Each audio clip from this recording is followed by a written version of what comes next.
And you in know the what's stadium. crazy? He took it took him 3 listening parties. Just Like, Mike, mute your mic real quick. It took him three listening Edit that out. parties. Yeah, shut up, mute it. I always thought myself as very slow and methodical, never much spontaneous at all. I mean, yeah, you're slow, but like, I was. I'm not saying like you just move slow. It's not like.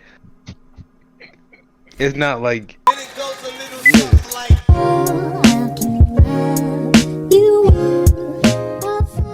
Hello guys, welcome to another episode of Film Dissection. No, it looks a little different, but please bear with us, we're trying something new here. We are still your hosts, Yusef Shah. Tim Gagen. And we got some special guests here in replacement of our dear missing fellow, Bryan Jiminez. We got Noel House. Say what's up, Noel. No L's. That's my rapper name. Check me out on Spotify.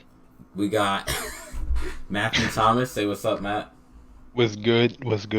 We got Mike Ramgoolie. Mike, say what's good to the people. Yo. All right, boys. And today we're doing a little different episode of the podcast. Instead of the usual, dissect the movie and talk about it, today, we want you guys to get to meet the host. We would want you to meet the host while Bryan was here, but he's having some car issues and he's not going to be home till a bit later. So maybe he'll join us when he gets a chance. He may pop in a little bit. Yeah, we'll but see. as of right now, Hopefully. you're going to meet these two hosts and some of our friends. And we asked you guys to send us some questions about life, advice, questions about us, and we're just going to sit here and answer. We're going to just talk for you guys, and we're going to let you guys, just get to know us for a little bit. So, Before we get into the questions, we were talking about this right before we were recording. As of today, as of recording, the Donda album officially released. Donda. Yes, sir. I'm curious if everyone here has listened to it yet. I've listened to What some are of what it. are the thoughts have been? I like it. 10 out of 10. Actually, 11 out of 10. The album was Oh, yeah? amazing. I Listen to some of it. I listened to the full thing at work today, and I thought it was pretty good. It's actually a really long album. Yeah, it's his pretty longest long. album. It's 27 There's one songs. song on songs. there. I think it's. I forget what it's called. It's I think it's the last song or second to last song. It's 11 minutes long. Oh, is it Junior? Yeah. Junior Wanta I didn't get to that yet. I Yeah. only got to I think Hurricane, but I The love Hurricane's a really good one. Yeah. Hurricane is very good. That's I one of my um, favorites. Who's the feature on Hurricane? The Weeknd. that- The Weeknd. Weekend. I Yeah. figured it was the Weekend. It's the Sounded weekend, like- little baby. yeah. That's tough. Bro, I got to, the last song I just finished was Jesus Lord, so I'm a little over halfway. Damn, am I even halfway done the album? Yeah, I'm just a little over It's halfway a long done ass the album. It's like a movie super length long. album. Yeah, it's ridiculous how long this is. Kanye, don't ever drop something this long again. But it is great so far. My favorite songs so far are 24 and probably Believe What I Say. Those two go hard so far. I really like those a lot. The beat on this album. Yeah. Look, we're talking about. Literally, look at the last song that I was playing on my phone. Oh my god. What are the odds? What are the odds? It's a great song. Fine Gentleman in Paris. Damn. That's tough though. But how's you guys' summer been? Pretty good. been alright. Hot.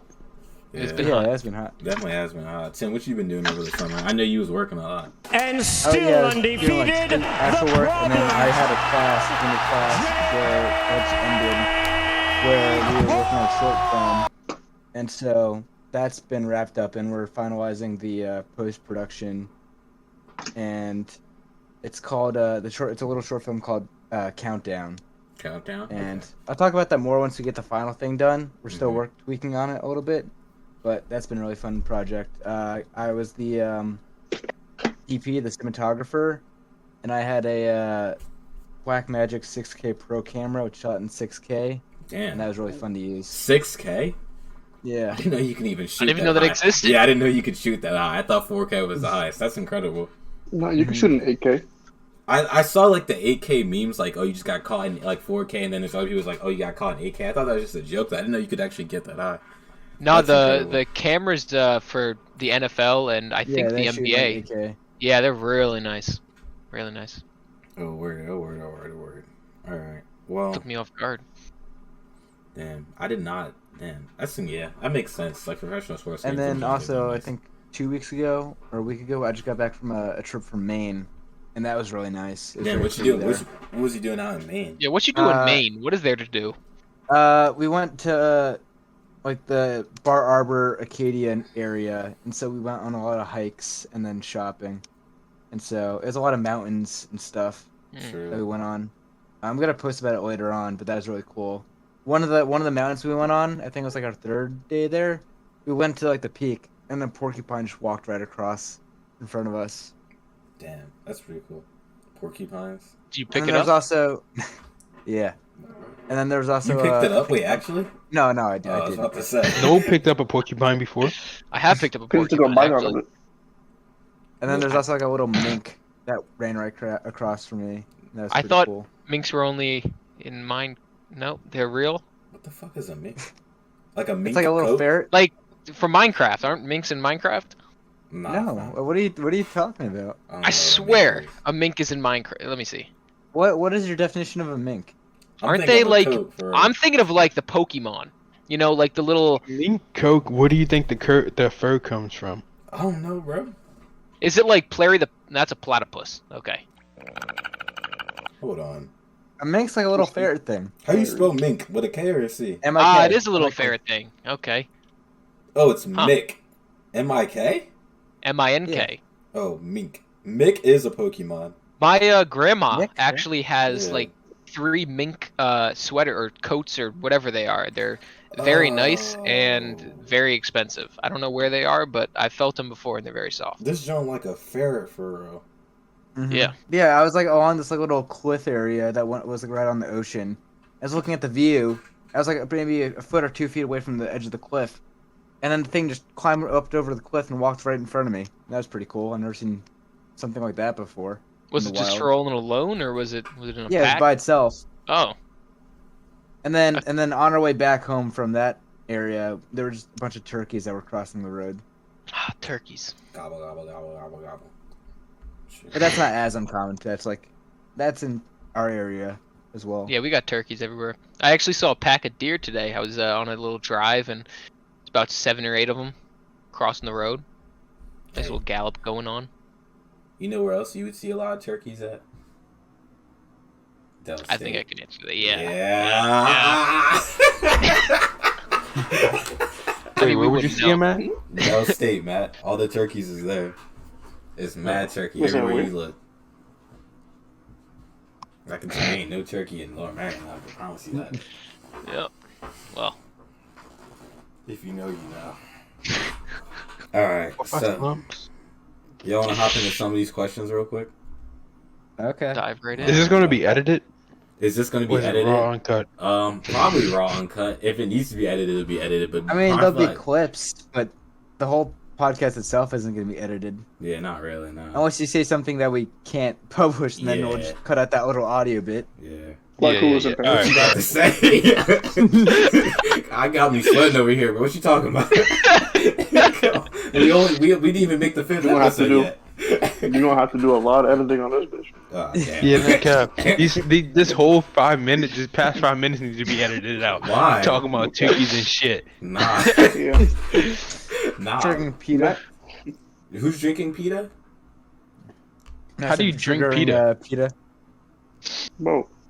What? All right, come on, let's get on with the questions. Shut Trigger, up, let's Matt. get on Bro, with the we animal can have conversation. This is a meet the guest episode. Okay, You're wait, supposed wait. to be meeting I Tim got and one Blake. question. All right. What's the question, Mike? So today is the fight between Tyron Tyron Woodley and Woodley. Jake Paul. I got Jake Paul all day, every day. I got Jake For real? Paul. Yusef, you want to bet $100 on it? Here's why I got Jake Paul. Before I answer your Yusef, question, do Matt. you Wait, want hold to on. bet Before I answer your $100 on it? question, before I answer your question, Matt. The reason why I got Jake Paul is because Jake Paul would not choose a fight that he would lose, and here's why. Because What do the you mean? second, let me explain. The second Jake Paul understands, he's a genius. He understands this. The second Jake Paul loses, the interest in all of his fights are done because people just want to watch him fight because they want to see him lose. He can only lose the big payout match. The big payout match is someone like a Nate Diaz, Conor McGregor, Floyd Mayweather. But Tyron Woodley is not the big payout match. So until he gets that big payout match where he has to lose because this is where he's going to make the most amount of money, he will not surpass any moment. He's not going to pick a fight in which he thinks there's a possibility of him losing. So that's why I have, Floyd don't Mayweather think so said because I the think Logan I Paul think fight. he even knows like people want to see him lose, yeah. and there'll be like a market for that as well. Like if he goes against some like top tier boxer, Mhm. there'll be attention like from that like There is, but that has group to be with his that. final and fight, also though. see him lose. I don't think he's gonna have a final fight. Like Logan Paul was saying, after the fight with Mayweather. He was talking about next, what his next fight's going to be, Yeah, who it's but going to be, all that it's stuff. not But going to generate as much interest since he's already lost. well, see, Especially that's with the thing. Jake. But I don't know about that though, because it's like Also, Jake is playing what, like, in the fight world is called a heel, right? So he's pissing everybody off. The reason why people tune into these fights so much is because they hate Jake Paul, he's annoying, and they want to watch him lose. The more he wins, the more haters he gets, and the more people that tune in, because they want to see this guy get knocked off of his perch because of how annoying or obnoxious he is. So the moment he loses, and he proves to everyone that he's not a real fighter, he loses to a real fighter, and he exposes him, why do people want to keep watching him fight after that? He's not a real boxer. He hasn't like no technique and style in which people like about him. It's just that like he's Jake Paul and he's famous and he's an arrogant like douchebag, so people want to watch him lose. So the second he loses, everyone's like idea of him is like fulfilled, you know? So like why would you continue engaging in what he does in fighting terms after that? well, it's actually kind of interesting, like the scene that they're bringing to boxing, because Tyson Fury was talking about this. He was bringing up the debate about how everyone hates that they're bringing this kind of attitude towards boxing. How they're these assholes and it's their whole persona. But Tyson Fury was talking about it. He actually loves it, and he's saying boxing has been in a slum for however many years, and it's been losing popularity, losing views, all this stuff. And he was talking about how he's excited that they're doing this because it's bringing a whole different audience to boxing. It's bringing a whole different market, and in a sense he's right. And boxing is boxing. And when people were giving Mayweather hate for taking this fight and not almost taking it seriously, where he didn't win, I mean, he was old anyways, but a boxer it's not like the NBA. It's not like an NBA player wants to 1v1 some guy, like say like Jake Paul was going for boxing, or the NBA, right? They're not gonna play these pickup games and consider it real. It's not a real game. It's not in the season, sure, right? But in boxing, there's no season, there's no official schedule. They can do anything. Money is money, right? They fight for the money. They fight for the record, I guess. And I don't know, if Mayweather wanted to fight for money, he's just being a boxer. There's no rules. There's no rules telling him, okay, well, you can't, like the NBA, it doesn't count. Like if you're doing a 1v1, it wouldn't count. You beat an NBA player, right? Yeah. But in the NBA, I mean, in boxing, it's like there's no official rules. There's no official you can't fight this guy and it wouldn't count towards your record. There's no, I think it's pretty interesting though, the scene that they're bringing to boxing. Well, there is a bit of rules like that. Well, they're like exhibition rounds. Yeah, exactly. Like that Mayweather. Well, yeah. That doesn't count as like a. Yeah, it doesn't count fight. towards his record. So that's what I'm saying. Like, I don't think there's any harm in them doing this. I mean, like in boxing, I just see it as money is money. Yeah. Like if they want to fight for it, like let them. Well, so here's like the big pushback is a lot of traditional like boxers and fight guys who are really into fight sports is they're very humble in nature because they understand like what it takes to like really what it takes to like learn any type of fight sport or martial art. So they're very humble in nature. But the issue with that is because they're so humble in nature, that doesn't bring in interest of the casual fan who's not interested in the technique, in like the prowess of the fighter. Like they're not just gonna watch just for the fighting of the style. They need some sort of backstory to it, which is why things like WWE do so well because there's a whole storyline to it, and that's why fighters such as like Deontay Wilder, Nate Diaz, Conor McGregor, Floyd Mayweather all do so well. What they do so well is they know how to promote a fight and draw interest of the casual fan.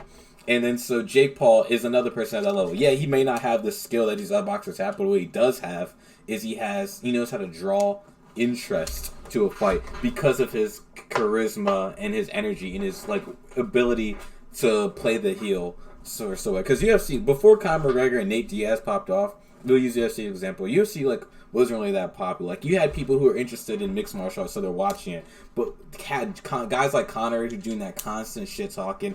So like I'm the double champ, does whatever the fuck I want. Nate Diaz, I'm not surprised. Like all this showboating in the ring. That's what brings in a casual fan. It's people doing ignorant stuff like that is what brings in attention because people love a car crash. That's what they want. They want to see a car crash. That's just true to the situation. So that's why I see Jake Paul winning this fight, because I don't think he would fight Tyron Woodley if he actually believed he would lose this fight, because then that would destroy the potential of him making more money. Yo, Devon. Yo, we're doing a podcast, bro, so we're recording right now, just so you know. Oh, you're doing a podcast? Yeah. I'll be right back, everyone. Give me 1 minute. You know the fight is about to happen? Yeah, yeah, it's cool. Yo, pull it up in the Discord chat. That I can't wait. If I do that, wouldn't that be copyright? Yeah, you definitely don't put that. Don't start streaming that. Edit this part out, bro. Just do a little editing. No, that's not how that works, Mike. Just don't put that in the group chat. If you guys want to watch the fight, just do it in a different Send a link in the general chat so we can watch it. Yeah. Okay, he just left. But Hold on. alright. Send a link in the general chat so we could all watch it, Devon. You just moved me? Yeah. Did I give you permission to touch me, bro? My bad. On my consent. Child. Anyway, so. Yo, alright. But yeah. Mike, you guys ain't got to say about this Jake Paul Tyron Woodley fight? Who y'all think gonna win? I think Tyron Woodley's gonna win, and that's why I'm throwing $100 on his name.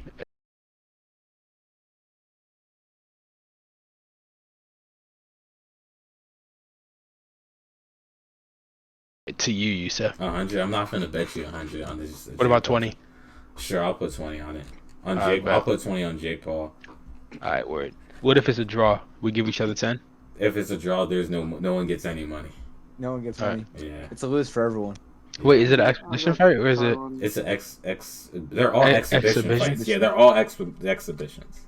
I don't think anyone is like an actual profession like us. All right, let's get into some of these questions because I did want to answer some of these. So, first question of the day is from our good buddy Jared. He asked, and I quote, "Can Noel say the N-word?" If he feels like it, but it wouldn't be morally correct. But I guess anyone can say it if you put it like that. Anyone has the power to, technically Yeah. speaking. Yeah, there's no legal repercussions, but they're But most it's likely, the morality of it. Yeah, definitely some social repercussions in there. No, who's in Paris, bro? No, it's not here. Individual. What did he say? An individual. He said An individual. Individuals in Paris. Good answer. Individuals in Paris, Steve yeah. Harvey. Good answer. Good answer. Thank you. All right, Tim. Let's get one of the questions they sent you. Okay, they sent me. Mhm. Let's see. One person asked, "What do you think the future of the movie industry will look like?" That's a great question. Damn, that's a really good question. That's like yeah, an actual question. Yeah, I was not expecting to get like real questions on these. I'm gonna be honest with you, bro. I'm kind of nervous because streaming platforms are taking over, which is cool. I like streaming platforms for TV shows. For movies, it's nice to be able to watch a movie in my own house, but this might push movie theaters out like extinct. It's definitely Yeah, I going to do agree. that. 100% going to do that, and that's a big reason why they push against it. I really don't like that because I like going to movie theaters. I think it's a fun Yeah, same. experience. Movie theaters are such a good experience. I know people like aren't as big into movies and they don't really like paying to go to the movie theaters, but I really enjoy the whole experience of going to a movie theater. Like when seeing an opening movie and all that, it's just like a whole different vibe, and I don't know, it's like how it's meant to be.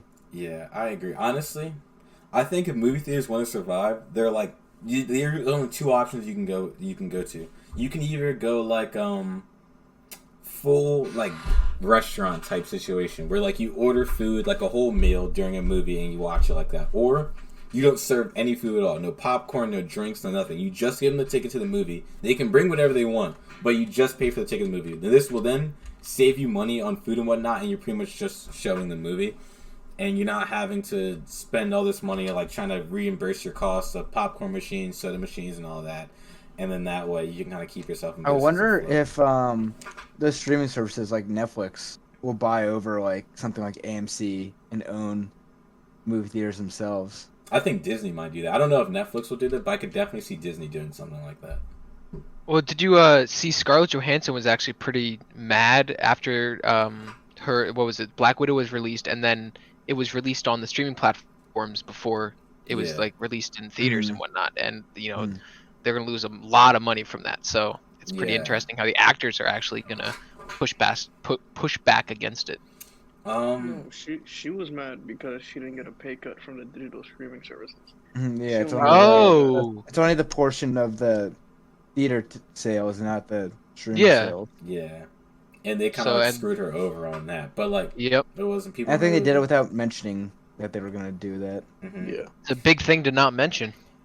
I honestly, I don't really know how I feel about that. I don't really have a feeling per se, but I think like Disney is a $1 billion industry, so like you probably could help an actress out and be like, "Yo, listen, this solo theater thing's not really gonna happen, so we can restructure your contract maybe to give you a percentage of the streaming sales." I would imagine you'd have to give her a smaller percentage because you're probably gonna get more streams than you would get box office. I mean, I don't know if that's true or not. I actually have no clue.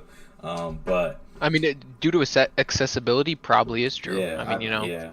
But I think you also have to pay for Black Widow, which is a bit different. Like you couldn't like all the other Marvel movies, you could just go and watch them. But Black Widow, I think you got to pay for because it's. Also, yeah, for a lot of those, I feel like you spend the same amount as you would to go to a movie theater or more sometimes.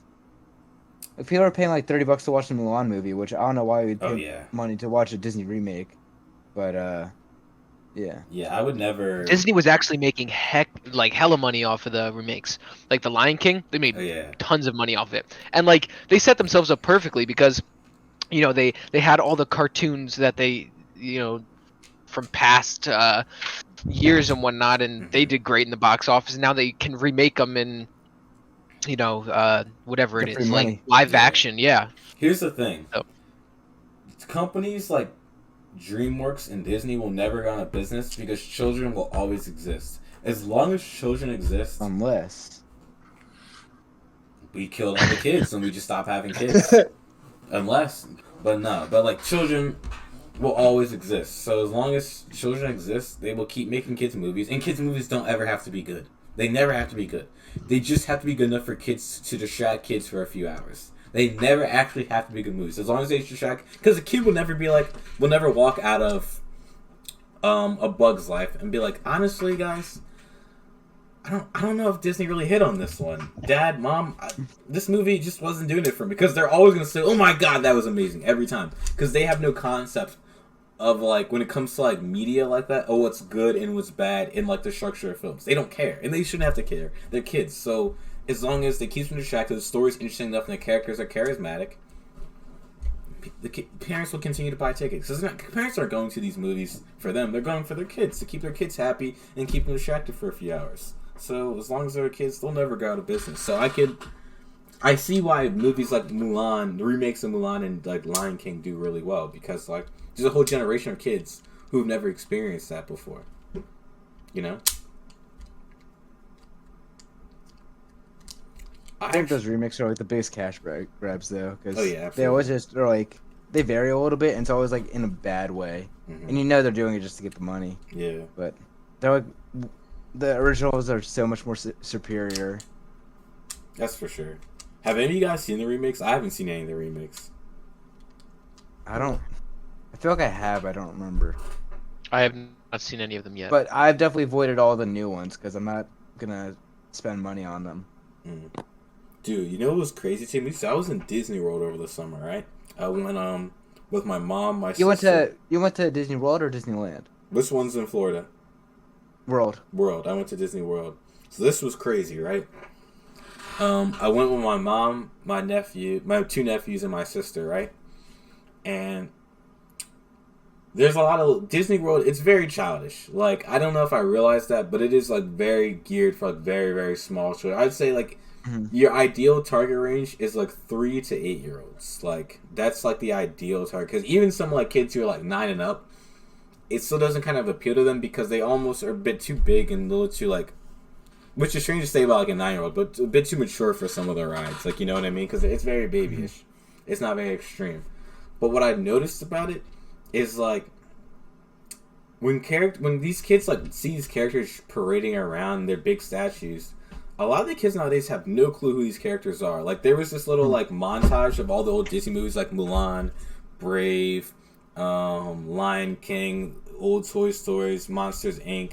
And I was just thinking, like, the kids, like, they looked like they were enjoying it, but they didn't have that expression of like, wow. Like, they're kind of just like, oh, this is cool. And it like clicked to me. It's like, oh, that's right. they have no idea who these characters are because they've never seen these movies before. And the thing is, like, you can only update amusement parks so quickly because of, like, you know, how big amusement parks are. And a lot of the stuff, like, is pretty new, but some of the stuff is dated just because of, like, how technology works. And it's just so crazy to me that, like, all these characters I'm seeing, like, I know I grew up with these kids, these are my childhood, but these kids have never seen a movie involved with some of these characters, never seen any of these characters, like, in action before. So when they see them, they're just kind of almost scared of them because, like, they have no real connection to them. They're just, like, some person in a costume or some weird big statue, and I just kind of think that's funny. Like, what do you guys think about that? Like, kids, like, really not, like, knowing, like, kind of the characters we do, and, like, how do you think that, like, affects, like, industries like Paramount and Disney at the moment? I mean, I think they still know the basic characters. Like, they're gonna know who Mickey Mouse and, I don't know, Goofy and Donald Duck and those guys are just because they have a bunch of stuff with their face on it. Mm-hmm, I mean, I guess the movies, I mean, I guess there isn't as many, like, notable new movies that have really, like, stuck with its identity. Yeah. It's either been ones that really haven't done as well or just sequels to already used property. Yeah. Noel, turn your camera back on. Why are you bitching? I'm so sorry. I was laying in my bed. I was just listening to this nice conversation. Let me get up. Yeah, that's right. Get up, bitch. But yeah, that's kind of crazy to me, man. So, did we answer the person's question about where we think the film industry's gone? I think we're talking mostly about the theaters, not like the actual. I think they're talking about the actual industry itself. One thing I could say is, like, I feel like more. I mean, not all of the times, but there's definitely, like, less experimenting, especially with, like, bigger companies with doing, like, new material. They typically just, like, kind of remake stuff that's already existed. Like, you'll see a bunch of, like a movie that wasn't really that good, but they'll just remake it rather than risk completely new property. But that's not always the case, because then you got companies like A24, which has always completely unique stuff, which is always really good. So I guess it depends on where you're going, but it'd always be nice to see a little bit more new property rather than, like, going the safe route and doing sequels for existing material. Yeah. I actually want to expand on that a little bit, because also with that, you also, like, have, like, sequels that don't need to exist at all. Sure. And then they turn out really bad. That's for sure. But why would they change their, algorithm? Hey yo, what the fuck? They're making, billions every year. For the love of the art, but, like, It's always a business, Yeah, you know? yeah. It's always a business first. Always a business first. Here's what I will say about that. You made a good point there, Mike, and Tim, you mentioned something crazy, like, they're not taking a lot of risks. What I have noticed is big companies like Disney, like, don't really take risks. They have a formula that works, and they keep doing what works because, obviously, like Mike said, he's going to keep making money. However, this opens the door for a lot smaller creators to do that thing that's new. Smaller creators can't keep doing what people already know because they're not going to be able to do it as good as the big companies. But if they do something new, it's going to get a lot of attention because it's original. And with the help of streaming services, a lot of the power is going back into the hands of the creators. Like, we talked about the Snyder Cut.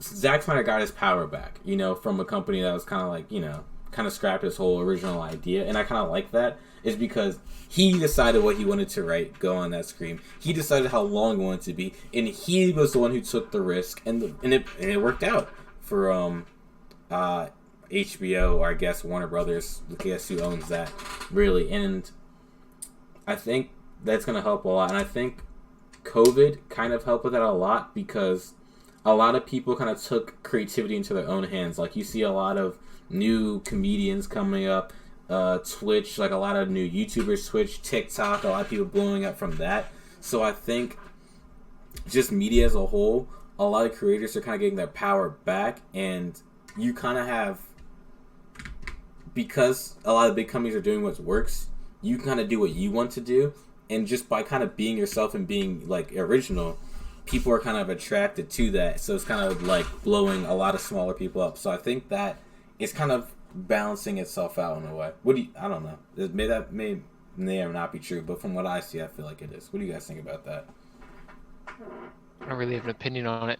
Well, no, I know you're a big fan of Aiden, right? Aiden Ross. He was the guy who blew up over quarantine, right? Matt's more a fan what's of up? Aiden, I think.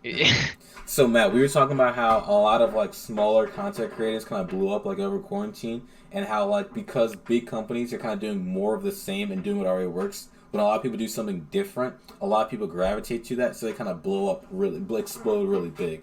So Well, I feel like Aiden didn't do much that was unheard of, but once he got big, he started doing things that were unheard of. So for his process to blow up, it was more so streaming on Twitch, playing 2K, just like every other YouTuber pretty much. Mm-hmm.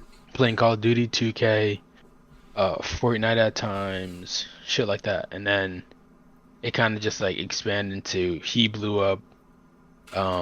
He did this thing called E-Dates. He was having a whole bunch of different YouTubers he was trying to bring up with him, and then eventually it turned into other small streamers that were in his stream and quote unquote fans, I guess. Mm-hmm. And then he had this one big Discord, and everybody would just sit in the waiting room, and he would just drag random people down into the E-Date. And then he moved out to LA, and it. Damn, RIP. It's cut out. Yeah, that was crazy. When Matt was actually having something really, really good to say, that shit cuts out. What are the fucking odds?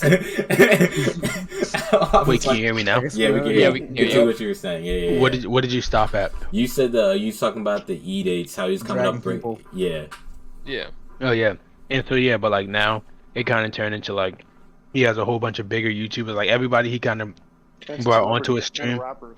Yeah, everybody he brought onto a stream is kind of I wouldn't say at the peak of their career, but they're reaching the peak of their career, and it's just It feels I don't almost know. scripted, right? yeah. Mm-hmm. Yeah, because it's it's not your average Joe. It's not some guy who's just sitting watching the stream, being dragged in there and thrown in the spot. It's someone who's used to the camera being on him. It's someone who's used to coming up with the witty thing to say, and it's almost feeling scripted at that point because you kind of expect them to say what they're gonna say. It's not like you got some guy who's being pulled in, no clue who he is, and he just comes in saying whatever the hell. But yeah, it's a shame. I mean, it happens when you get too big. You kind of have to change how you do stuff when you reach a certain level to, make your money and appease the people who pay you. That's just the case with everything in life. There's no avoiding that. Rebranding, on the social media is huge. That's the only way to stay relevant. Because if you can't rebrand yourself, essentially, then you're gonna become, what is the word? Irrelevant. Boy, ain't no fucking way, boy. Yeah, you're gonna become irrelevant. Like PewDiePie, for example. He's a beautiful example of this. He has rebranded himself, I think 7 times now. He's changed from horror games and gaming to and what he's done a whole bunch of different stuff. What a fucking nigger. Jeez, oh my god, what the fuck? I can't even put my finger on. Oh, he's done a TV show. Yeah, he's done a TV show himself. He's done he's been on now South what's he Park. doing? Yeah. Yeah. Oh shit, he has been on South Park. Yeah. But I think he's done rebranding Brian. himself and he stays relevant, What And about people like Ninja that are kind of dead now? I've See, seen his stream earlier, someone- he only had 8,000 viewers. yeah, that's the thing. YouTube But Live see, had, 100 couldn't But you know rebrand what's himself. who's about to come back to Daquan and Hamlin's. Yeah. They're about to come back into the game and blow it off again. Their house tour video got almost 2 mil on YouTube in 2 days. Yeah, I think with and that shit was an hour long or something like that, or 30 minutes. with any good, I don't know how to explain this, but any number one of anything, you have to change your game as over time. I'll take LeBron James for example. LeBron James right now is not the same player he was when he first came into the league, because that style of play is not going to give him the results he wants as his body ages and grows. So he has to change his style of play to keep himself not relevant, but keep himself at the top of the NBA. Same thing with PewDiePie. He can't keep Not doing just those. that, but basketball changes. Exactly. As well. PewDiePie can't keep on playing Slenderman. People are not going to keep watching that over and over. So he has to evolve what he does to get people watching again. And I think we notice it more in sports and not a lot in media, and that's why a lot of like YouTubers we knew growing up kind of fell off because they didn't change the thing that they were doing. They didn't evolve like with the times. So It's because it's riding a trend, you know? Yeah. You ride a trend, people explode from a trend, and then they fall, you never see them again. Mhm. But if you can successfully ride a trend to trend, that's how you stay relevant, and PewDiePie's done that beautifully. So my boy Drake, I'm one of the biggest Drake fans. That's how he stays relevant for years. It's from riding trends. Like, I'll admit it myself. He rides trends. He knows how to do it well, where it's palatable, and you don't feel like, oh, dude, this is so forced. It feels like when he does it, obviously people enjoy it. He knows how to make it palatable, but that's how he keeps himself at the top of the rap game, by changing up his game constantly and keeping himself on his toes and trying something new. Because if he was still coming with the same beats and the same flows that was on Take Care and So Far Gone, we would not be listening to it today. We would not. Just because the way music has evolved is not set for that type of music he was dropping back in, 2013 and 2007 when So Far Gone came out. It's just, it hasn't. So you have to kind of evolve yourself to keep yourself at the top and to keep, we'll say, your business or empire as it is. You know? Look at Kanye. Kanye did the same thing. He had what, 3 listening parties? All a little bit different. Mm-hmm. And he made. Did you see that he made like 13 mil before Donda even dropped off the off the first 2 listening parties alone? that's what I was saying. Dude's so big now. He could stand in a stadium, say nothing, just look at the ground, and make like a few $1 million. He showed up to his listening parties 2 hours late, and people did not care, bro. Yeah, I heard apparently they were actually working on the tracks right before that. Oh yeah. Yeah. Yeah. That man. He's an anomaly, man. He is. He is an anomaly. He's crazy. Yeah. That Literally. dude is insane. That dude is insane. But I love him, man. I love his music. Keep up the good work, man. Yeah. Stop tweeting though. Please stay off social media. Is he? He's not the richest rapper, is he? No. I thought he is. I thought he was richer than Jay-Z. I thought he was Is he? richer I than think Jay-Z. Jay-Z's the richest. I No, think- because Jay-Z and Beyonce Or are Dre? they're a power couple, man. I know, but I Yeah, think, Jay-Z and Beyonce are both have $1 billion. I want to search. but Yeah. Kanye's at $1 billion too. Yeah, I know, but Jay-Z's been at $1 billion for like the past 5 years, so he definitely has more than just a solid $1 billion right now. rappers.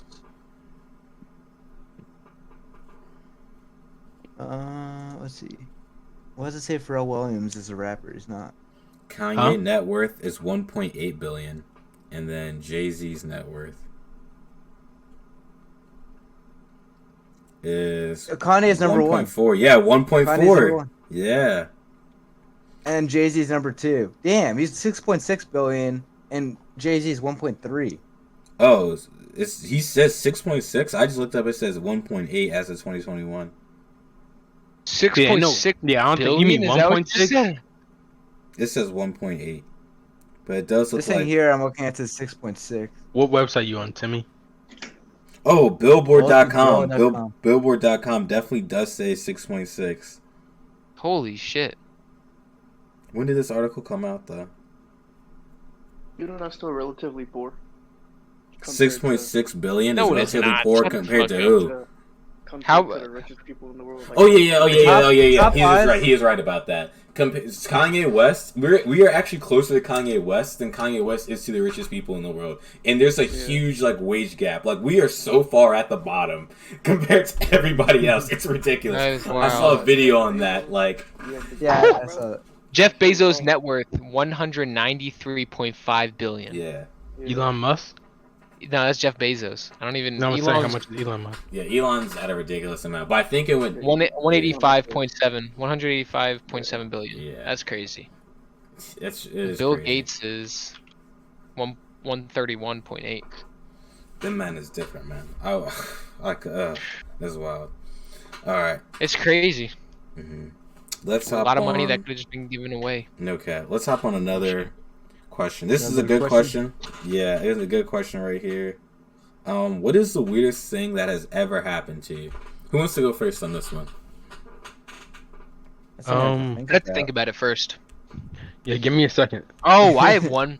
All right, go for it. It was a fateful night in I don't even know, somewhere in Philly, Mhm. and we were lost looking for Chinatown one night. Yeah. Couldn't find it. And we stumbled past 2 bars on the side. You know, we were just walking down the street. We were pretty young at this point, but we were like, all right, we got to turn around. My friend Ethan, we thought we saw some Chinese writing on a building. He's like, it's this way, it's this way.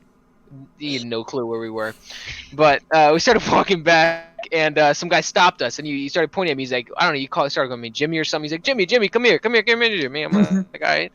And we come up to him, and he starts spitting to us. He starts saying all these jokes. I couldn't tell you what the jokes were. Yusef might know what the jokes were. I remember a couple of the jokes, man. Let's hear them. This was crazy. So I'll never forget this one joke. He said, "Why do black?" Wait, so like he was a black guy with like a crazy head, right? He's clearly a crackhead. He goes, "Why do black people walk like this?" And we were like, "We don't know why." He goes, "Because they're tired of walking like this." He did like a gorilla walk because like he's insinuating that we used to be monkeys, right? And then he had a bunch of jokes that were sexist and racist like that. And this is a black guy, by the way, so just like give you context. And then he asked us one final question. No, do you remember that question he asked us? It was, couldn't remember. What was the best type of nation?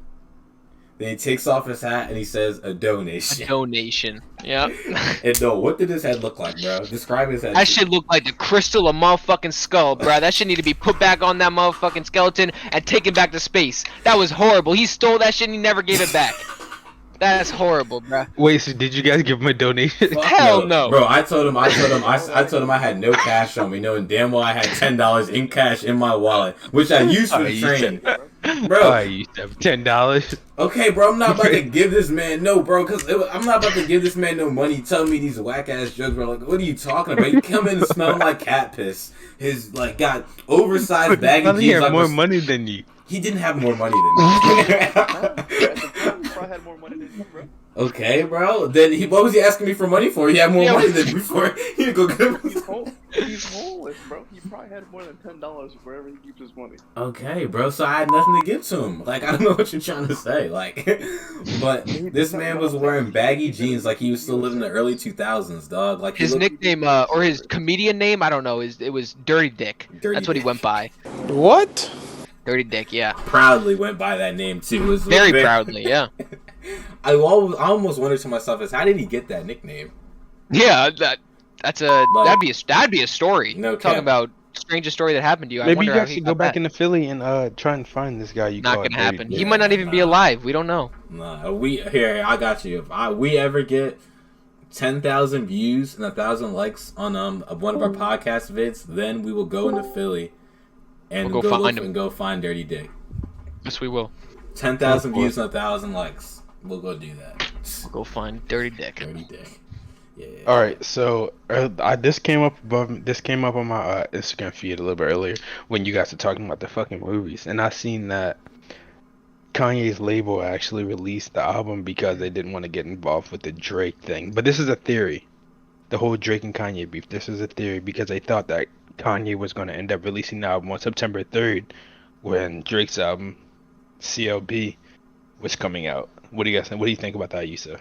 Oh yeah, he was been talking about this because he kept asking Drake when he was going to drop his album, and then he put the release date on Apple Music and Spotify as December 3rd, as Drake released September 3rd. I don't know what his game plan was here. I think he wanted to mess up Drake's sales, but here's the issue with that. People have listened to this album 3 times, and no one has heard even a leak off of Drake's album yet.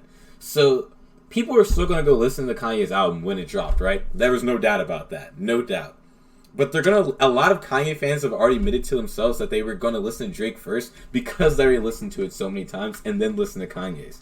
And the thing is, this is actually the smartest thing ever. I know they didn't do this on purpose. I think they do have beef with each other, but this is the smartest thing ever. They were talking about this on, I think the Flavor 2 podcast I listened to, about how no matter what, this is going to be their biggest albums streaming wise, money wise ever, because of this beef. And like, Kanye fans are gonna go listen to Drake album just to say it was trash, and then Drake fans are gonna listen to Kanye album just to say it was trash. Yeah, supposedly the whole reason the Donda album was delayed is just so it would be closer towards the Drake album. Yeah, probably. I Weird. mean, that and the fact that the album just wasn't complete. Well, the album was 100% complete. It was just edits he wanted to put. Why was he living? And you know what's crazy? He took it took him 3 listening parties just like meet you myself. It took him 3 listening parties. Yeah, shut up, mute it. It took him 3 listening parties just to release the full album that had every song that he played on the listening party on each time. He took shit off, added shit, and then replaced shit, and everything still ended up coming out. So I'm not too sure why it took him so fucking long. Because like we've been saying before, that dude's insane. Like he's off his meds clearly. Yusef, you kind of remind me of Kanye, you know? How do I remind you of Kanye? In what way? Because I just feel like you're kind of like spontaneous. Really? I'm spontaneous? I'm spontaneous? Yeah. That's the first time anyone's ever called me spontaneous. I always thought myself as very slow and methodical, never much spontaneous at all. I mean, yeah, you're slow, but like, I was, I'm not saying like, you just move slow. It's not like you're not like slow and methodical, but it's just like, you know what I'm saying? What's like, the you next know, question, How am I spontaneous? What do I do that's so spontaneous? I want to hear about this. Alright, so like, yeah. This was definitely not spontaneous. This was planned like 2 weeks in advance. This was definitely not spontaneous. Oh, you guys doing this podcast was definitely spontaneous, but it's just like, hey man, you gotta adjust on the fly. Be able to adjust on the fly. But us filming this today was definitely planned a while ago. Just things just get messed up along the way. But hey, you gotta do what you gotta do. Whose album do you think is gonna sell more, Drake's or Kanye's? Kanye's is number 1 in 93 countries right now. Kanye just has more influence over Drake. So you understand Kanye's been way more hyped. There's been way more coverage over his. Like Kanye also sells it way more. Just his personality. I didn't even know Drake was gonna drop. To be honest with you. This is crazy. This is the first. You guys are the first people I've ever heard that said Kanye was gonna outstyle Drake. Everyone has been saying, even Kanye fans have been saying, like hardcore Kanye fans have been saying Drake is gonna outsell because he like that's what Drake owns. That whole streaming service, like Drake owns that. Like no one beats him in streams. And honestly, I still don't think Kanye beats him in streams, only because people have listened to it already. And yes, it's been hype and it's been a lot of coverage. But the thing that Drake has been doing so geniusly is that Kanye has been giving everything away. He has been telling us his every move since he announced this production of Donda, right? Drake hasn't released a track list. There's been no leaks. He hasn't given us anything. And I think that kind of gives some a lot of happens when like these rappers kind of drop spontaneously. Those albums tend to do really well because the listeners haven't been given anything. So like, I didn't real quick. There has been leaks, but Drake is very known to take his leaks and put them all and mash them all up into an album. Leaks or old songs that are just unreleased. He does tend to just scrap those and put them onto an album by themselves. Yeah, look like Dark Lane demo tapes. Or Pain 1993. Dark Lane, all of Dark Lane demo tapes are just unreleased songs. Same with Care Package. Those are all just unreleased songs. Which those are always good though. All his unreleased music are always slappers. Yeah, Care Package and Dark Lane demo tapes were hot. I love them both, man. So yeah, he tends to do next well. Wait, hold on. We haven't finished all the craziest stories that ever happened to us. I like this one. Tim, what's the weirdest thing that happened to you? Hey, Mike, it's hard to think of a specific event, but when you were telling your crackhead story, actually, this is related to. So when we were filming the film project I was doing this summer, majority of the film took place in Pottstown, which isn't exactly the best area. First of all, the first day I went there, we walked across a sidewalk, which within like the same 3-foot vicinity, I think actually next to each other, had a baby doll and a heroin needle. But that's besides the point. And there's a bunch of drug addicts that just wandered the streets of Pottstown. And so we were filming one scene. We go up to this one part where we're filming a chunk of it. We've been there a few times. And I pull up there, and there's just 2 crackheads just chilling at the spot that we're trying to film in. And so we have to wait for them to go around. The one's just screaming, yelling, gibberish. And the other one's just stumbling around. I think there's a bunch of, like, fucking vomit. There's places over there, a bunch of, like, I don't know, joints and stuff that they had. A bunch of miscellaneous stuff, like toothbrushes. And someone said there was shit in the corner. Yeah, that was, like, during one of the shoots. And then also, during this other one, I wasn't exactly there for it, but my friend was when he was coming to the area as an introvert, and I was telling him where to park, and he was telling me he was driving over this one bridge, and he was like, "Yeah, I was passing this one guy who was fishing out there." I was like, "That bridge over there?" It's like, "Yeah, there's no water under that bridge. It's a train track." This man was fishing over a train track. So I don't know what the hell he was on, but that's the type of people we were seeing over there. Just a bunch of crackheads doing a bunch of random shit, always asking us random shit. Man. So that was pretty interesting. Bro. Aside for, No, were you about to? No, continue your story. no, I'm trying to think of a more specific example for some like a very weird experience I've had. I have to think more so. No, that was a good story. I like that story. Recently, that's what I've had. Bro, Philly, bro, what would Philly be if it didn't have crackheads, man? Let me tell you. They make the city. This isn't so much weird, but I think it's an interesting story nonetheless. So, Yusef, you remember how my car door's been busted? Yeah. So, a little while back, I bought the replacement door finally, and it arrived like a week ago, I think. And so my door was the one that got hit was the passenger left side door and the back left side door, and so I bought a back left side door, and then when it got here, the company sent me a right side door. Damn. So I had to send that back, and I have to buy a whole new one again. Did they give you your money back? I'm assuming. Oh yeah, I didn't sign off any paperwork on that because it cost $500 plus $200 shipping. Oh yeah, that's a bad job. Are you about to replace the door yourself? Like just put it on? Yeah. Damn. But yeah, I don't know how they screwed it up because they double checked on one. But they managed to screw it up and give me a right door. Damn. Yeah, that's a terrible job. I'm sorry about that. I hate car companies. I hate everything that has to. I like cars, but I hate everything that has to do with cars because cars piss me off, bro. No. You hate Chevy. Let's get this correct No. for a minute. I don't hate Chevy, bro. Because listen, I hate mechanics. I hate car dealerships. I hate all of it. Just makes me so angry. Listen, dude, I love my Yoda. My Corolla has treated me right. Now, I'm going to knock on wood because I smelled something funny coming from the car today. Hopefully it doesn't explode on me. But my Yoda has treated me right.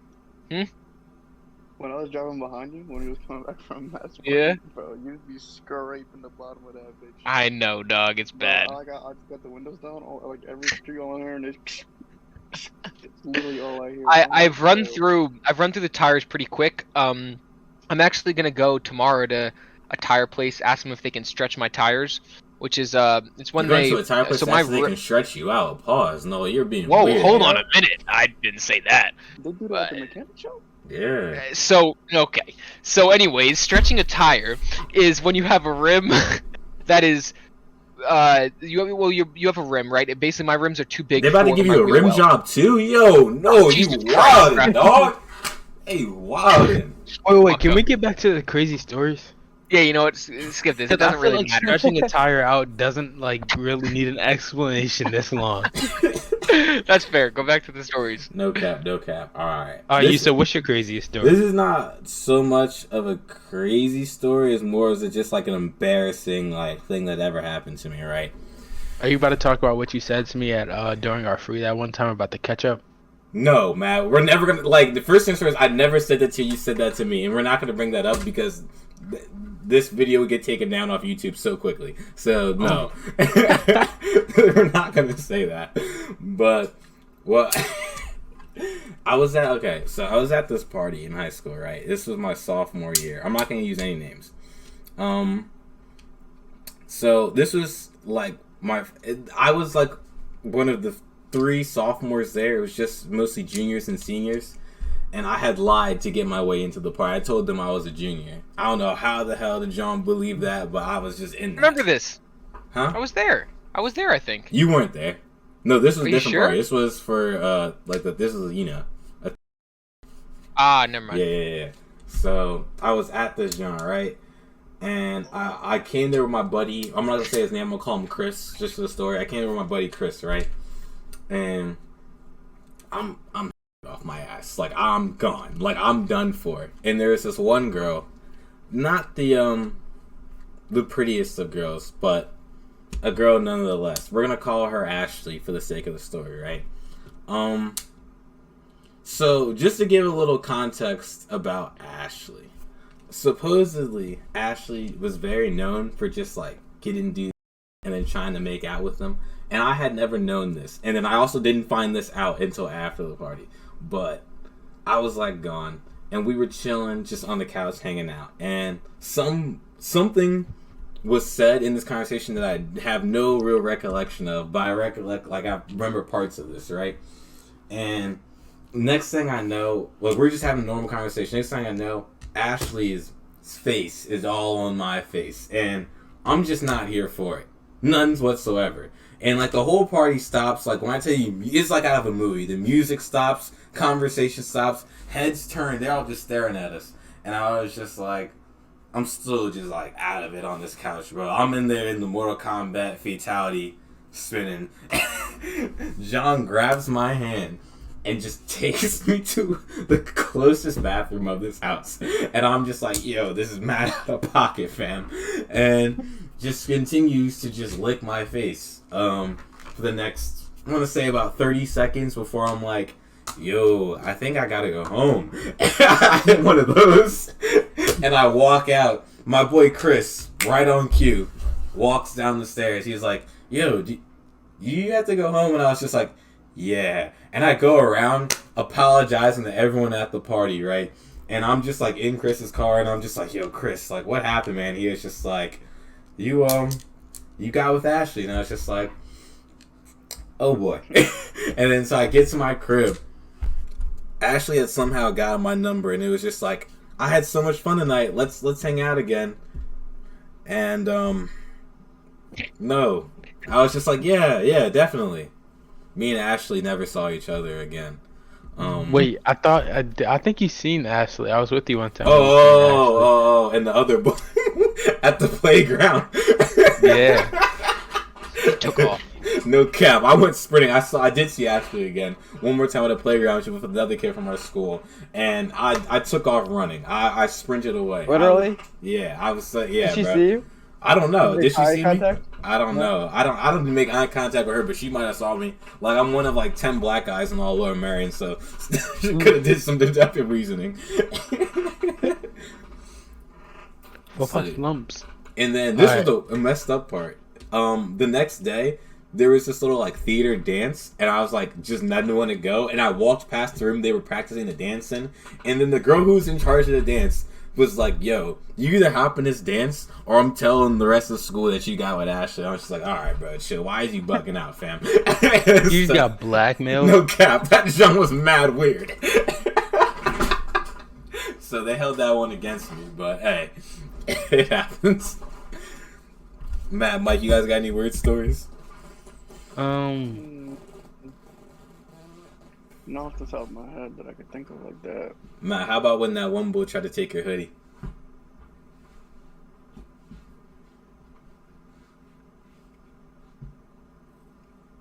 You. Matt. Ready sounds?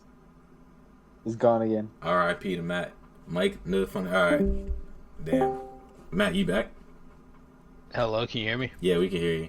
How about when that so- one boy tried to take your hoodie?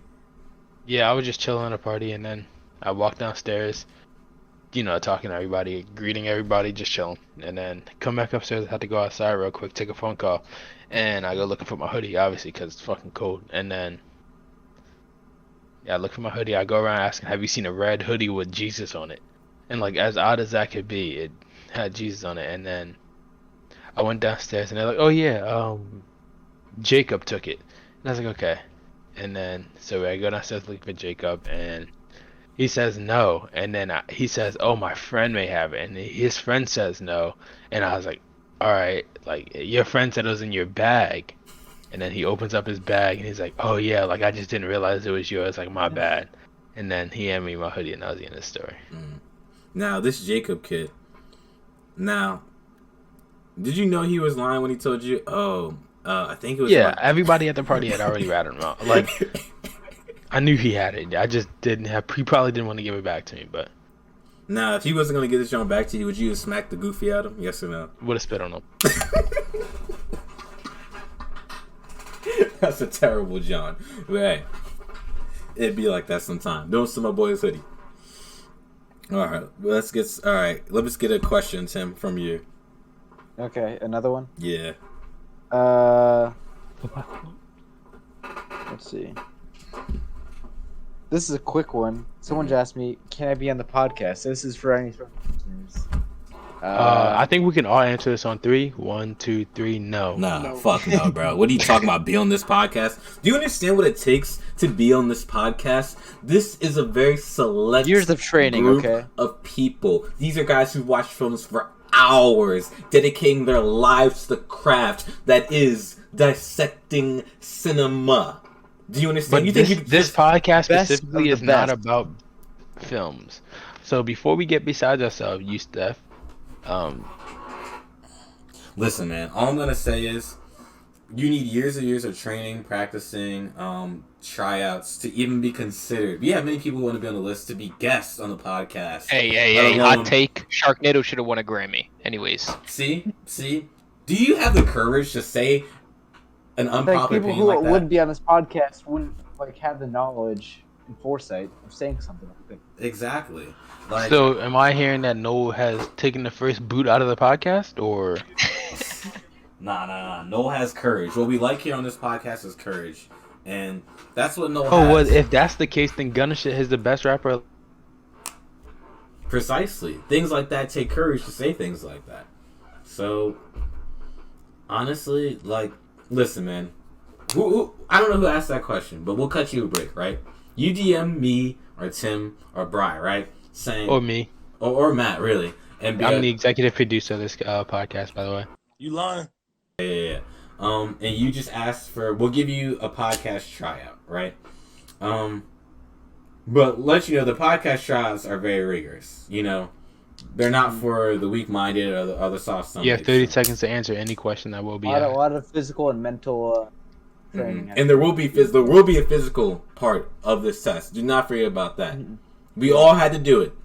Only the strongest got to be on the host. So if you think you're up for it, you can DM us, and we may consider you for a tryout. Consider you for a tryout. So go at your own risk, I guess. Now let's move on to the next question. Next question is, what are each of your dream cars? Noel, being the resident car man on this podcast, I would like you to go first. What is your dream car? What is my dream car? Realistic and Man, I was unrealistic. thinking about this. Okay, so realistically, Mhm. I feel like at some point I could own a AE86 or a LS400. Both are as of right now, they're two of my favorite cars, and I would give anything for them. Unrealistic would probably be, I'm not sure, probably the Rimac. It's an electric supercar, which currently has, I think it has like 1,200 horsepower. I'm not 100% sure, but I would love to own that. Matt?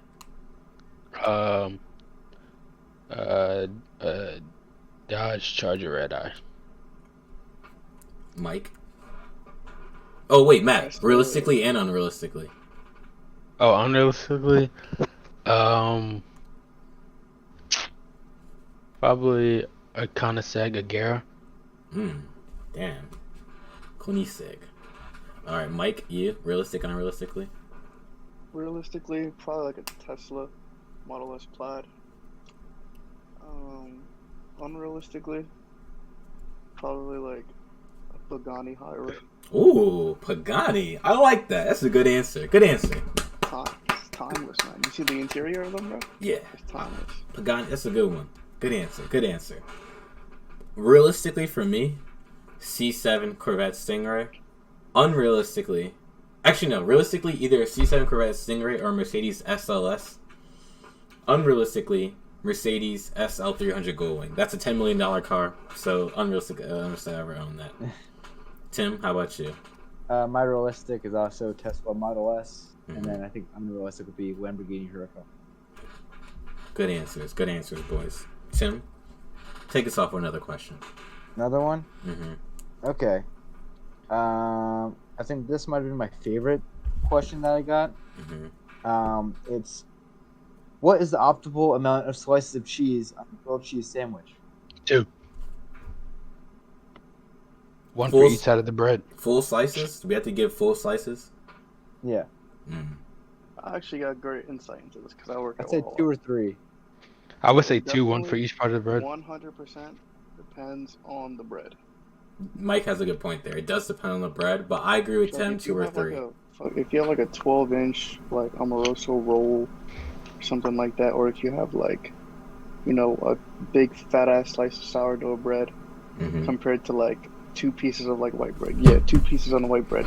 Like 2 pieces of cheese on the white bread is cool, but like you definitely need like 3 or 4 for like the sourdoughs and stuff like that. Well, maybe we should do like a size ratio. So generally, like pertaining to the size of like a typical white bread sandwich. So what is that, like 4 inches by 4 inches? Yeah, around there.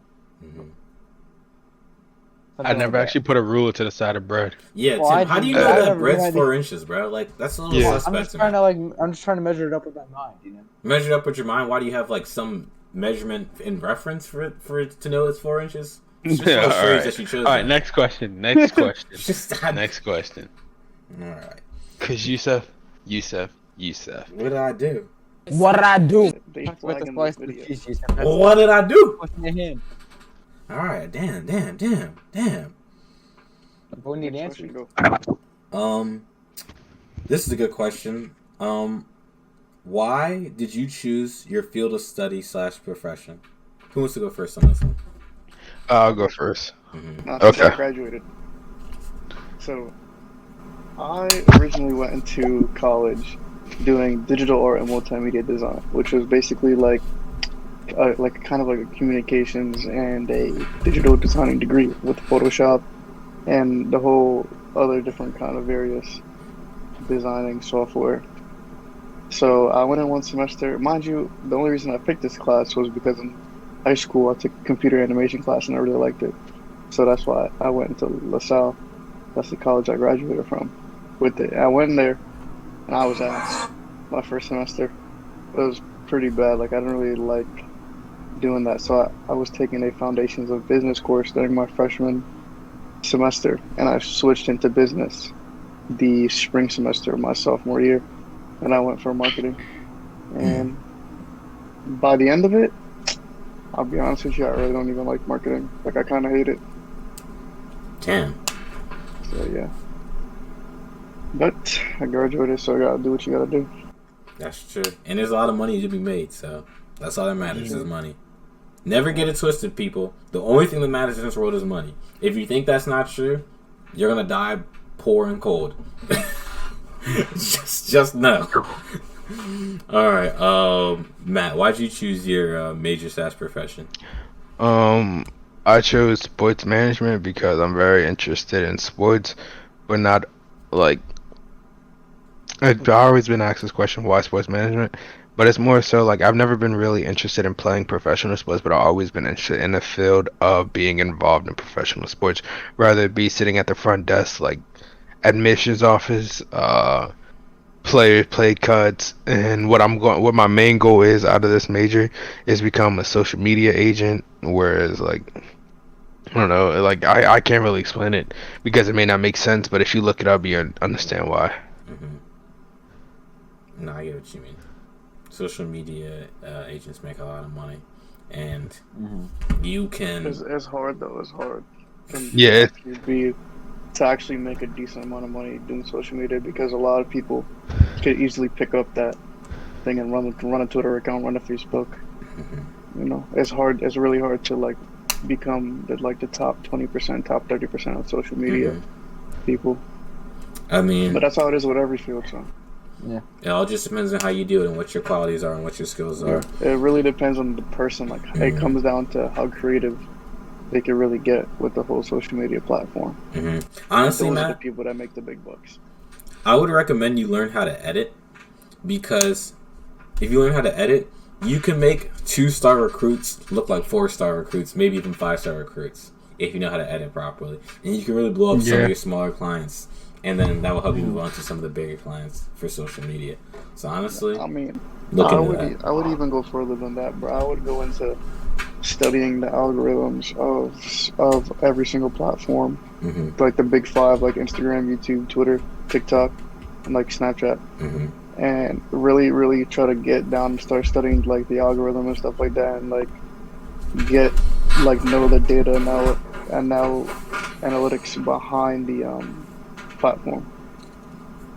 Yeah, I mean, I'm only a sophomore. This is my first semester as a sophomore, and obviously I got to put more thought and time into the process of what I want to do as I. Yeah, but I definitely don't recommend switching junior year, because then you'll probably have to take a good extra semester. Oh no, I'm not. Trust me. I'm not switching my major, but obviously, like my dream job or my goal job, I should say, is going to change at some point as I realize that making it to one place maybe not what I like as I discover more new things about my major and what path it could lead me to and what path it can lead me to. Oh, and I like to add this in. If my major does not work out, I would love to be an English teacher. Really? An English teacher? Yeah. Or what kind of kids like? Middle school, like late middle school, maybe freshman. Oh, so young bulls. Not necessarily young, but like I wouldn't say I'm as involved in English, such as like analyzing and shit like that. More so just like reading and like writing, reading and writing. What would be your teaching style? Have you ever thought about that yet? My teaching style is, like, can you give me an example of a teaching style per se? Are you gonna be like lecture heavy, or are you gonna be like? Oh no, I just like I don't know, like growing up and seeing I would base it off how I would like to be taught, if that makes sense. So I wouldn't. So as like in my high school specifically, a lot of classes were just taught like you sit down, you go into class, you watch a presentation, or you fucking sit there and listen to the teacher talk for 55 minutes straight, and you take notes or you take a test or some shit like that. And like classes weren't really fun. Or you just, like I feel like everybody in this car had a laptop and they just sat on that bitch, watched YouTube or played cool math games.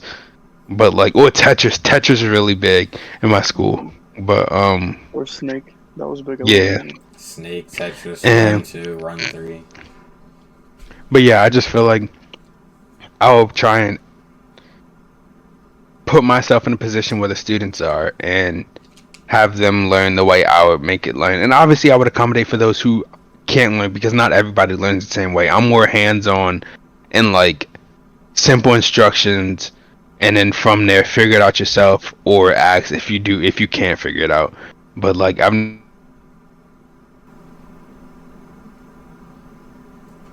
Damn, that does. You lose them again? Yeah, that Delaware internet. Yeah, I'll be thinking I'm getting lagged out or something like that, because everybody just, he just stops talking. So I'm like, oh shit. Yeah, Wait, can you hear me now? Yeah. Yeah. Yeah. What did you just last hear? Tim, you was keeping focus. I can't even think of the words like quick enough. But you were talking about your teaching style, Like being fucking different laptop, for how students people. who don't always learn the same one. Yeah, and like how. Oh well, yeah, the last thing I remember I said before you guys said that, it's just like I'm more of a hands-on learner, like simple instructions, and then just going from there. I don't really like people like standing over my shoulder and like guiding me step by step, because I feel like that puts more pressure on the work. And yeah.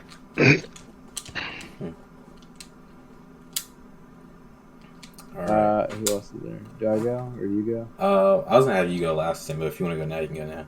Oh, you can go then. All right. So how did I get into my profession? Why did I choose my profession? A few moments later. So me and my dad, we were like, how we spend time together was very weird and abstract way. We didn't really like do typical like father-son stuff. We kind of just watched movies together. So it's just kind of a lot of sitting in a dark room in silence. So I guess like just kind of through that, I kind of subconsciously grew like a bond to film. And like when I started working on like films and stuff with Ethan, a good friend of ours,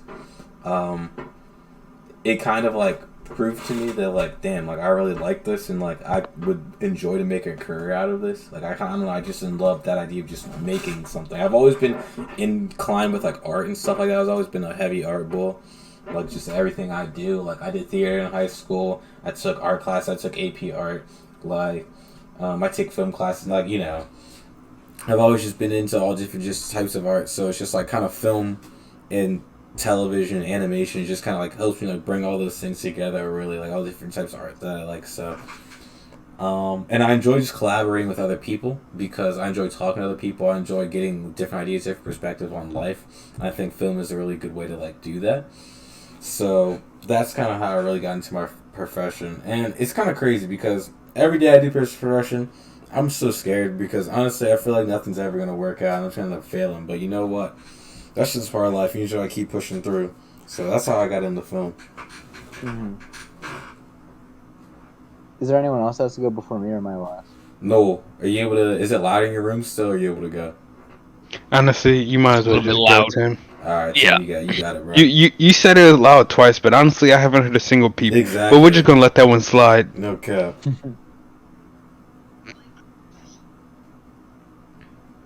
Alright, Tim, you got it. Go for it, bro. Okay. Mm-hmm. So, like Yusef, I'm also in... Before I knew I wanted to do film, I really didn't have any idea what I wanted to do. Before that, the biggest thing was like engineering, just because at the time I took engineering in high school and my teacher was really fun. So I was like, I guess I want to do that, but in reality, I really didn't do it. It really wasn't that interesting, but just because I had the class, which I just like, oh, I guess I like this, so I'll focus on that. And that all basically changed my junior year of high school when I took an introductory film class. And there, it really just kind of changed everything. Changed, like, taking that class opened my eyes, because it really made me realize how much I love film. And I've never been so immersed in something like I have in film. I just enjoyed everything regarding to it, working on it, analyzing it, all that kind of stuff. I love it so much, and just taking that class made me realize that. And so since then, I've just been taking more film classes, and now I'm in college, so now I'm majoring in that, and I hope to go into the professional world as a filmmaker. Nice. And expect some projects from me and my boy Tim and our boy Bry, who is lost to the abyss of car problems. Fighting the car. Fighting the car. An endless battle. Eternal strife. Alright. Let's get one more question in, then some closing statements, and we're gonna wrap it up. Alright, so got a little funny question here. How many bodies do y'all got? I'm out here rock. Huh? Uno. One from Noel. I'm out here rocking with 1. 4. 1 from my boy Tim. 1. Mike only has 1? Damn, I didn't know. Peep that. Matt, how about you? Matt is now also died somewhere. I think his roommates came in. No cap. But damn, I really got the most. Damn, what the fuck? Mike, I could have swore you had more than 1. I had no clue. Man. Was you in a relationship for the longest time? Yeah, almost 2 years. 2 years? Damn. Fuck. Damn.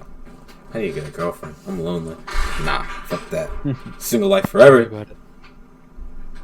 Chill, no. Single life forever. Alright, Tim. Let's get one more question in. I don't really have any more questions, but I have a statement. You want me to say that? Oh. You want to save that? Okay, we can read out the statement. Yeah, no, say it. Say the statement. Okay. So, this was a response to one of the Q&A things that I had. And they said, oh, where is it? I have to find it. Okay.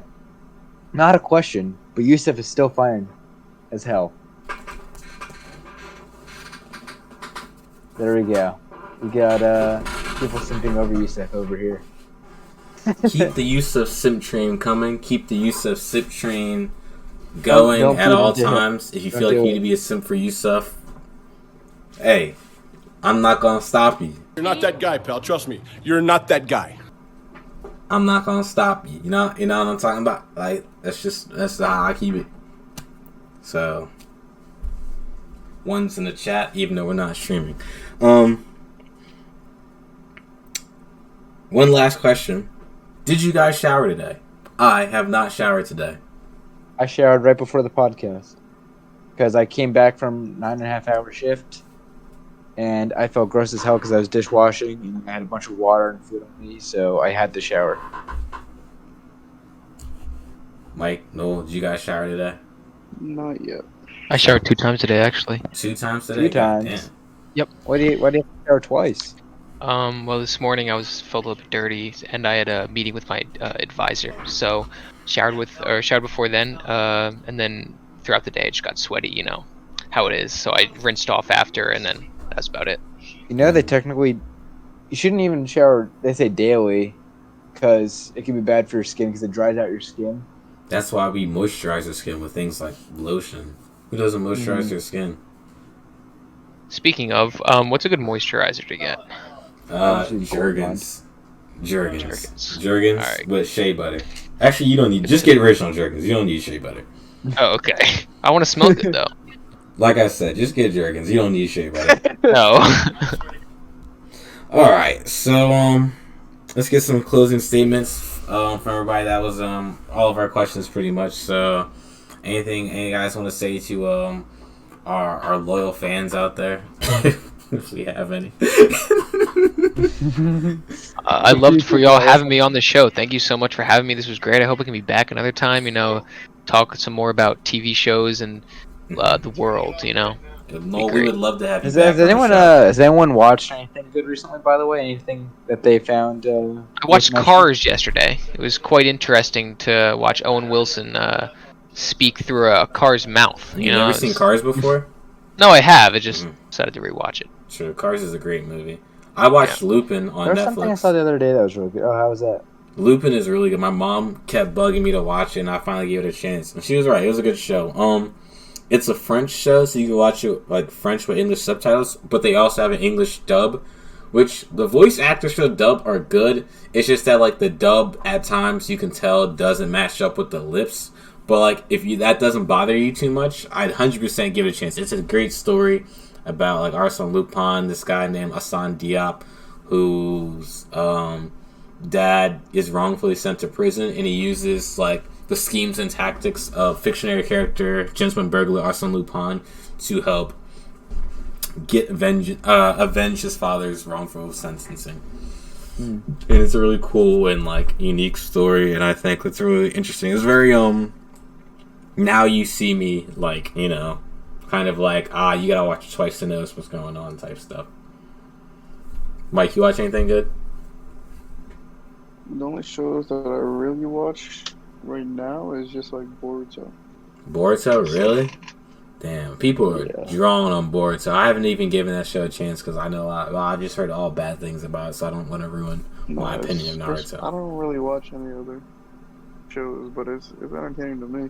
Sure. Hey, man, that's all that matters. If you like it, then that's all that matters. Tim, you watch anything good? Yeah. This was a little while back, and I wanted to mention it before, but I never really got the chance. Invincible. Oh my god, bro! That show, the first season came out, I think it was like in April or something, and it is a very great show. It's amazing. I love Invincible, bro. Y'all gonna hate me. Any chance I get to recommend it to someone, I do, because I love it. It's great so show, great. great show. Y'all gonna hate me. It's cool though. Cause I ain't got no problem with being hated.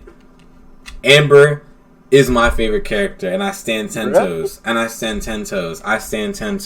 I know. Outer Banks after this. Can we talk about Outer Banks? We was gonna end the podcast after this little quick Invincible. Oh, never mind. Yeah, no cap. We'll say that. Talk about it next time. Yeah. I know why you don't like Amber. After they stop recording. I know why y'all don't like Amber, but y'all are just wrong. Like, y'all have to think. If y'all thought deeper for like more than 10 seconds. Oh my god, why is she so mad that she knows Mark is invincible? Bro, grow up for a second. Just rewatch it and just look at what Mark's doing.